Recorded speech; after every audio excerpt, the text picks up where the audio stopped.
Gary's cry. He needs my help.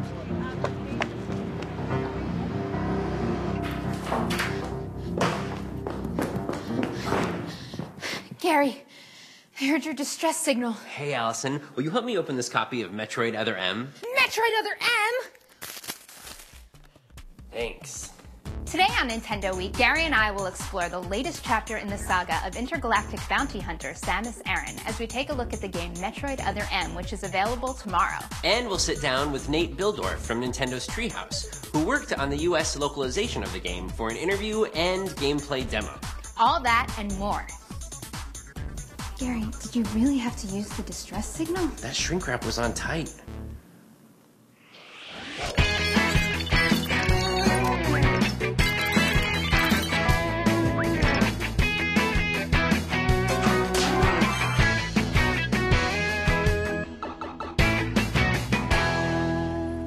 Metroid Other M is the newest game in the Metroid series. It tells a story of what happened to Samus Aran after the events in Super Metroid and reveals previously unknown details about her mysterious past.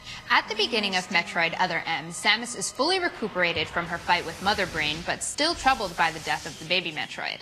While in space, she picks up a distress signal and follows it to a massive spacecraft called the Bottle Ship. Inside, she finds a unit of soldiers who she once served with in the Galactic Federation Army. Samus decides to accompany the soldiers as they carry out their mission of exploring the ship. Metroid Other M has plenty of exploration, a rich storyline, an accessible control scheme, and tons of action. These are just a few of the new gameplay elements in Metroid Other M. Hey guys, I'm here with Nate Bildorf from Nintendo's Treehouse. Nate, thanks for being here. Oh yeah, my pleasure. There's a lot of excitement about the game and a lot to live up to. What elements from past Metroid games can people expect in Metroid Other M? That's the first question a lot of people ask. I think when you have a storied franchise is what's in there that's going to feel familiar to me? What's, the juicy bits of this game that I've been looking forward to that are going to bring back all the games that I played before? And Metroid Other M has them in spades. It really starts with the sense of exploration. You get lost in an alien environment, and the whole game is basically finding your way through it and surviving while you do so. The sense of isolation, that you're alone in this battle, is a big part of it as well. And then, of course, slowly powering up your weapons by finding various things in the environment, to power up your guns, power up your missiles, so that you can cause more and more destruction. For players that are new to the series, what can they expect from Metroid Other M? And I think the real key point for somebody who's never played the series before is to go back to where you and I were when we first played the first Metroid game, which is, this very, very simple control scheme. You hold the Wii remote just like an NES controller. It's very, very simple. You're moving it with the plus control pad in several different directions, and then just using two buttons to jump and fire. And at its core, that's all you got to do to get through the game. But of course, the way you use those controls is there's tons of different varieties of moves that you can do in the game that are all based off that very, very simple control scheme. And I think that sort of learning all those new things is really going to get people going in this game. Talk to us about how the gameplay works. All right. Well, it's fundamentally the same in the sense that you're exploring an area and you're trying to find power-ups. You're trying to get more powerful as you play through the game, and you're basically deconstructing a maze as you go through. But there's a number of things that are very, very, very different in this game. But you're not moving on a straight 2D plane. I mean, you're moving through areas that have a little bit of depth to them, and sometimes you're moving into the screen, sometimes you're moving sideways. But it's very much sort of a 2.5D platformer that shifts in and out of 3D as you're exploring. And then on top of that, at any given time, you can just point at the screen and go into first-person view. What's the benefit of switching between search view and normal view? Search view serves several really important functions. The first of which is you're going to get stuck a lot. You're going to run into a lot of dead ends, or you're going to need to find a switch in a room, or you're going to need to find, a hatchway out, something like that.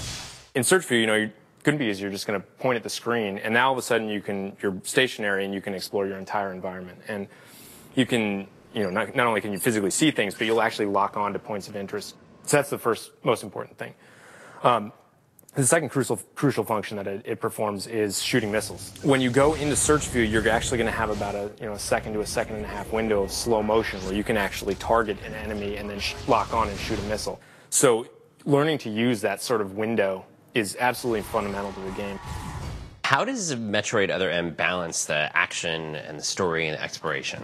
Well, it's the most story-intensive Metroid game that we've seen. This game starts out very cinematically and continues to be so throughout the game. It's, of course, got full voice acting and really, really beautifully rendered scenes. So you get a little bit of exposition and then a lot of exploration. And then the exploration, of course, is just tied hand in hand with the action. You know, you're going to be running through a lot of lonely hallways, of course, but at the same time, every single one of them tends to be populated with something that wants to kill you. So you're going to be doing, you know, all of the moves that you've learned and blasting in the game.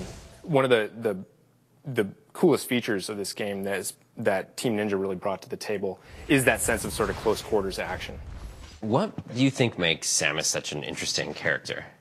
Well, there's not one thing. You know, I mean, for me, Metroid was one of the first games that I bought, you know, with my own money when I was a kid. Me too. And so for me, I mean, obviously the iconic thing is that I played through that whole game, of course, thinking that I was this, you know, rad space guy. And then you get to the end and realize that it's a girl, which, you know, I think in this day and age, it's not like it's such a crazy idea. But back then, you know, it blew my mind as a kid. Like, what? You know, I was playing as a girl the whole time. So I think that'll always be, Samus as a woman, I think, will always be a fundamental part of her character. And having this, you know, really, really strong female character in there, I think, is very, very iconic. And then beyond that, her backstory just gets more and more fascinating with every game. You know, this is a girl who saw her parents killed, saw the colony that she grew up in wiped out, and was subsequently raised by this alien race that, you know, augmented her abilities and basically turned her into the force of destruction she is now. But she can destroy a lot of things, but underneath that is a very human character, and you know,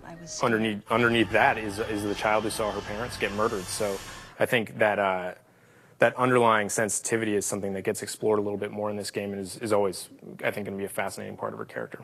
Thanks, Nate. Yeah, sure thing. Later on in the show, Nate will demo Metroid Other M for us. Stick around.